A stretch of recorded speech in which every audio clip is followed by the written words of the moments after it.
અમે બધાને સાંભળ્યા વારાફરતી, પણ બધા જ લોકોએ એક જ વાત કરી કે અમને એક જ વાત મંજૂર છે કે પાર્ટી રૂપાલા સાહેબને ત્યાંથી ખસેડી લે.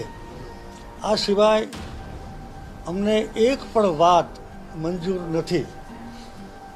અમે બધાએ ફરીવાર પણ પુનઃ વિચાર કરવા માટે પણ વિનંતી કરી, પણ અહીંયા જ અમારી હાજરીમાં એમણે સર્વાનુમતે અમને એ જણાવ્યું કે અમને તમે જે વાત લઈને પુરુષોત્તમભાઈને માફી આપવાની વાત લઈને આવ્યા છો એ વાત અમને મંજૂર નથી. મેં આ જ વાત અમારા સૌના વચ્ચે એક કોર કમિટી સમક્ષ રજૂ કરી.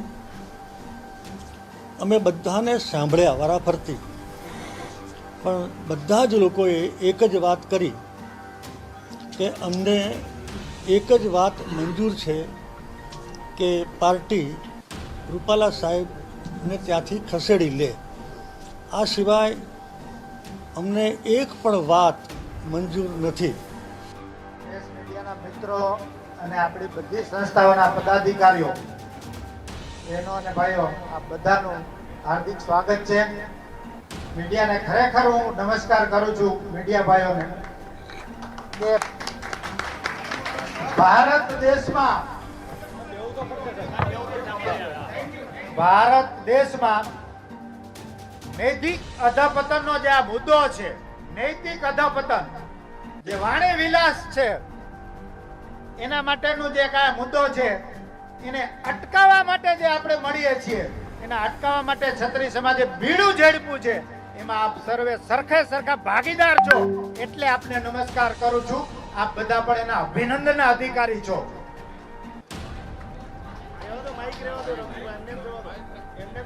એટલે અને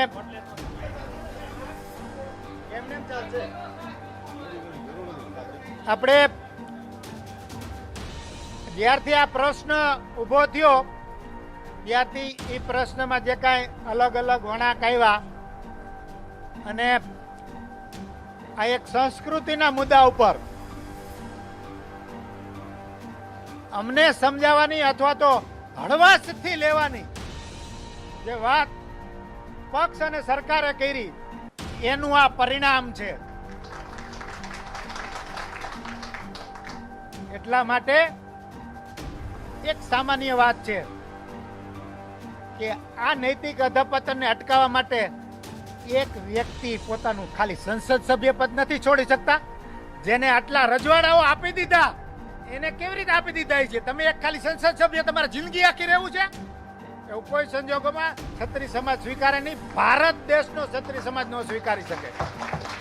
એટલા માટે આ જે એમની ટિકિટ છે એ રદ કરવા સિવાય કોઈ પણ જાતની ચર્ચા આપણે કરી નથી આજે. અને હવે પછી જે કંઈ થવાનું હોય એના માટેની જ તૈયારી અમે ચાલુ કરી દીધી છે. એટલે આ બધા સંસ્થાઓના પ્રતિનિધિઓ અને પ્રેસ મીડિયા બધાને ખાસ વિનંતી છે કે કોઈ પણ પ્રકારનું અમે કોઈ વખત સ્ટ્રેટેજીના ભાગરૂપે આપના ફોન ન ઉપાડી શકતા હોય, જવાબ ન આપી શકતા હોય તો અમને થોડું જતું કરજો, દરગુજર કરજો. કારણ કે ક્યાંક ને ક્યાંક અમે અમારા આયોજનમાં લાગેલા હોય એટલે દરેક વખતે તરત જવાબ આપવો શક્ય નથી હોતો. પણ ધ્યેય બધાનો એક જ છે કે જે કંઈ આ નૈતિક અધપતનની વાત છે, જે કાળી ટીલી લગાડવાની વાત છે ઇતિહાસને, એ કોઈ પણ સંજોગોમાં અટકવી જોઈએ અને એને અટકવાની શરૂઆત કોકે તો કરવી પડશે. એટલે સર્વ સમાજને આપણે વિનંતી કરીએ છીએ કે આપ બધા પણ આપની આમાં આહુતિ આપો, આપ બધા પણ આમાં જોડાઓ. કે કોકે તો આની જવાબદારી લેવી પડશે કે ભારતના જાહેર જીવનનું શુદ્ધિકરણ થાય, ભારતમાં નૈતિકતા જળવાઈ રહે તો જ ભારત દેશની સંસ્કૃતિ અને આ બધા ઇતિહાસ છે એ જળવાઈ રહે. અને આઝાદીના વખતના બલિદાનો કે એના પહેલાના બલિદાનો માતૃભૂમિ માટે જેમને આપેલા છે એ બધાને આપણે ન્યાય આપી શકીએ. આ બધી એક મુખ્ય વાત છે ને એમાં આપણે સૌ સાથે ભાગીદાર છીએ એ એક આનંદ